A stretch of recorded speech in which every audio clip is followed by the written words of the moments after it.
ಅತ್ಯಾಚಾರನ ಕೊಲೆ ಆದ ಕೂಡಲೇ ಎಚ್ಚೆತ್ಕೊಳ್ಬೇಕಿತ್ತು.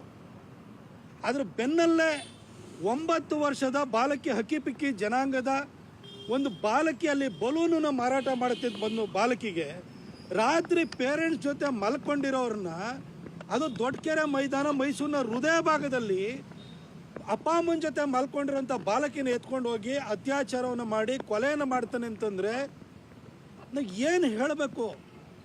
ಮೈಸೂರಿನಲ್ಲಿ ಡ್ರಗ್ ಫ್ಯಾಕ್ಟ್ರಿ ನಡೀತಾ ಇರ್ತದೆ, ಮಹಾರಾಷ್ಟ್ರದ ಪೊಲೀಸರು ಇಲ್ಲಿ ಬಂದು ಅರೆಸ್ಟ್ ಮಾಡಬೇಕಾಗುತ್ತೆ.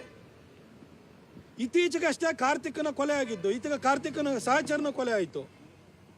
ಅದೇ ರೀತಿ ಈಗ ಬಾಲಕಿಯ ಕೊಲೆ ಆಯಿತು. ದಸರಾ ಟೈಮಲ್ಲಿ ವ್ಯಾಪಾರಸ್ಥರು ಭಾಳ ಜನ ಬರ್ತಾರೆ, 16 ವರ್ಷದಿಂದ ಆ ಬಾಲಕಿಯ ಕುಟುಂಬದವರು ಬರ್ತಾ ಇದ್ದಾರೆ, ಹಕ್ಕಿಪಿಕ್ಕಿ ಜನಾಂಗದವ್ರು ಬರ್ತಾರೆ, ಬಲೂನನ್ನು ಮಾರ್ತಾರೆ.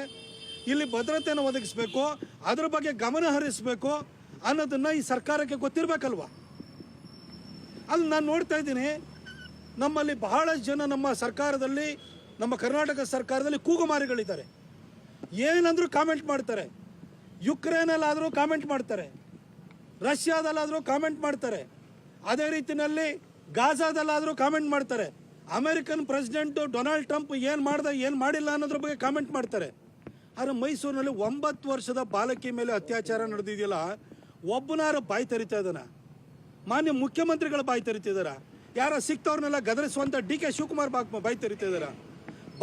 ಎಲ್ಲದಕ್ಕೂ ಬಾಯಿ ಹಾಕುವಂತಹ ಅಲ್ಲಿ ಪ್ರಿಯಾಂಕಾ ಖರ್ಗೆ ಮಾತಾಡ್ತಿದ್ದಾರೆ. ಅಂತಾರಾಷ್ಟ್ರೀಯ ವಿಚಾರಗಳ ಬಗ್ಗೆ ಎಲ್ಲ ನಾನು ಭಾಳ ಪ್ರವೀಣನ ಥರ ಇಲ್ಲಿ ಅದಿರನ್ನ ಲಪಟಾಯಿಸುವಂತಹ ಲಾಡು ಮಾತಾಡುವಂಥ ಲಾಡು ಇದ್ರ ಬಗ್ಗೆ ಧ್ವನಿ ಎತ್ತಿದ್ದಾರೆ. ಅಲ್ಲ, ಯಾರು ಚಿಕ್ಕಬಳ್ಳಾಪುರದಲ್ಲಿ ಒಬ್ಬ ಕೂಗು ಮಾರಿದಾನೆ, ಅವನು ಮಾತಾಡ್ತಿಲ್ಲ. ಇಲ್ಲೊಬ್ಬ ಬಂದು ಯಾವಾಗ್ಲೂ ಕೂಡ ಮುಟ್ಟಾಳ ವಕ್ತಾರ ಇದ್ದಾನೆ, ಅವನು ಮಾತಾಡ್ತಿಲ್ಲ. ಅನ್ನೋ ಮೈಸೂರಿನಲ್ಲಿ ಯಾರು ಪಾಪದವ್ರ ಜೀವಕ್ಕೆ ಬೆಲೆ ಇಲ್ವಾ? ಏನು ನಡೀತಾ ಇದೆ ಮೈಸೂರಲ್ಲಿ? ಮನೆ ಸಿದ್ದರಾಮಯ್ಯನವರೇ ದಸರಾ ಮಾಡಿದ್ರಿ, ಇಲ್ಲಿ ಹೋದ್ರಿ, ಇಲ್ಲಿ ಬಂದು ಎಲ್ಲ ವೀರಾದಿ ವೀರ ಅಂತೇಳಿ ತಮ್ಮ ತಾವೇ ಕೊಚ್ಕೊಂಡು ಹೋದ್ರಿ. ನೀವು ನಾನೇ ಮುಂದಿನ ಮುಖ್ಯಮಂತ್ರಿ ಆಗಿ ನಾನೇ ಮುಂದುವರಿತೀನಿ ಅಂತ ಹೇಳ್ಕೊಂಡು ಹೋದ್ರಿ. ನೀವು ಮುಖ್ಯಮಂತ್ರಿ ಯಾವ ಪುರುಷಾರ್ಥಕ್ಕೋಸ್ಕರ ಸರ್? ಇಲ್ಲಿ ಮೈಸೂರಿನಲ್ಲಿ ಸಾಮಾನ್ಯ ಒಂದು 9 ವರ್ಷದ ಬಾಲಕಿಗೆ ಇವತ್ತು ರಕ್ಷಣೆ ಇಲ್ಲ ಅಂತಂದರೆ, ಅಪ್ಪ ಅಮ್ಮನ ಜೊತೆ ಮಲಗಿದ್ದ ಬಾಲಕಿನ ಎತ್ಕೊಂಡೋಗಿ ರೇಪ್ ಮಾಡ್ತಾರೆ, ಮರ್ಡರ್ ಮಾಡ್ತಾರೆ ಅಂತಂದರೆ ಮೈಸೂರಲ್ಲಿ ಏನು ನಡೀತಿದೆ ಸರ್? ನಿಮ್ಮ ಮೂಗಿನ ಕೆಳಗಡೆ ಇರುವಂಥ ಮೈಸೂರಿಗೆ ಭದ್ರತೆ ಇಲ್ವಲ್ಲ ಸರ್? ಇವತ್ತು ನಮ್ಮ ಪೊಲೀಸ್ ಇಲಾಖೆ ನಾನು ದೂರಕ್ಕೆ ಹೋಗಲ್ಲ. ಯಾಕೆಂತಂದರೆ ಈ ಘಟನೆ ನಡೆದ ಕೂಡಲೇ ತಕ್ಷಣಕ್ಕೆ ಆ ಅಪರಾಧಿನ ಬಂಧಿಸಿ ತಂದಿದ್ದಾರೆ. ಅವನ ಕಾಲಿಗೆ ಗುಂಡು ಹೊಡೆದು ಅವನ್ನ ಎಳ್ಕೊಂಬಂದಿದ್ದಾರೆ.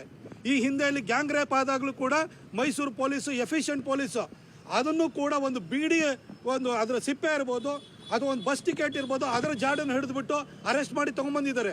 ಕೇಸ್ಗಳನ್ನ ಕ್ರ್ಯಾಕ್ ಮಾಡ್ತಾರೆ ಇಲ್ಲಿ ಪೊಲೀಸರು.